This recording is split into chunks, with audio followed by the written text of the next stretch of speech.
I wonder what beauty is. Is it looks, a trait, or an idea? I believe that beauty is found in God. Since I grew up in the church, I knew all of the rules I needed to follow, and I tried to follow every single one. I never thought I was missing out on anything because I did not know that there was a life of freedom and joy that I could be living. I was happy, but I did not know the true meaning of life then. I accepted Christ into my life at a young age, but it was not until junior high that I really grasped what God has done for me.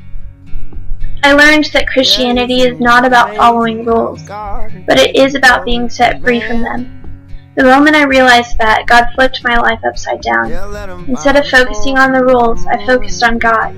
I started to realize that it was okay to be imperfect. God forgave all of my sins a long time ago, even the ones I had not yet committed. I started learning to run to Him when I needed help, so He became my refuge. During my sophomore year, I discovered that I had anxiety. It was not a surprise, because I constantly worried about things that did not matter.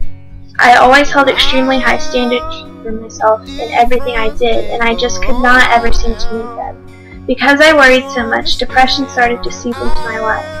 I felt like I could not run to God because I thought that He had the same standards for me that I had for myself. No one understood. When I chose to run to God, it was exactly the opposite of what I expected. He showed me that He loves me more than I can imagine, and He cannot ever love me any more or any less than He already does.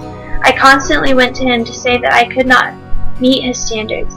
He opened my eyes to a life of true freedom. When I realized God's love for me, my outlook on life was different.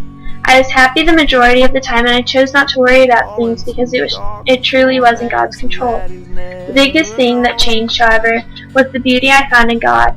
Rather than looking at life in a negative way, I started seeing it as beautiful. I actually started talking to people because I was not scared of rejection anymore. I knew that even when people did not accept me, God did, and that is what gave me peace. I did not see God as someone who was hurt or angry because of my sins.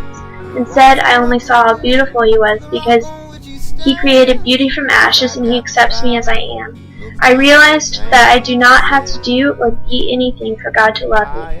That was a powerful realization for me. That situation was not a one-time occurrence. It has happened a lot throughout high school. I set my standards too high constantly, but God saves me every time, patiently waiting for me to realize that it is not about meeting these standards that I set for myself. It is not about striving to please Him with everything I do. It is about realizing that He pursues me every single second and that He cannot help but pour out grace and love towards me because of His Son. That is where the beauty lies. Understanding that, now I choose to glorify Him in all that I do. I will not be perfect, but God knows my heart. My goal is not to strive for perfection, but to live life full of God's beauty because He has given me grace with His unfailing love. I pray that from His glorious, unlimited resources, He will empower you with inner strength through His Spirit. Then Christ will make His home in your hearts as you trust in Him. Your roots will grow down into God's love and keep you strong. And may you have the power to understand, as all God's people should, how wide, how long, how high, and how deep His love is. May you experience the love of Christ, though it is too great to understand fully. Then you will be made complete with all the fullness of life and power that comes from God. Ephesians 3:16-19.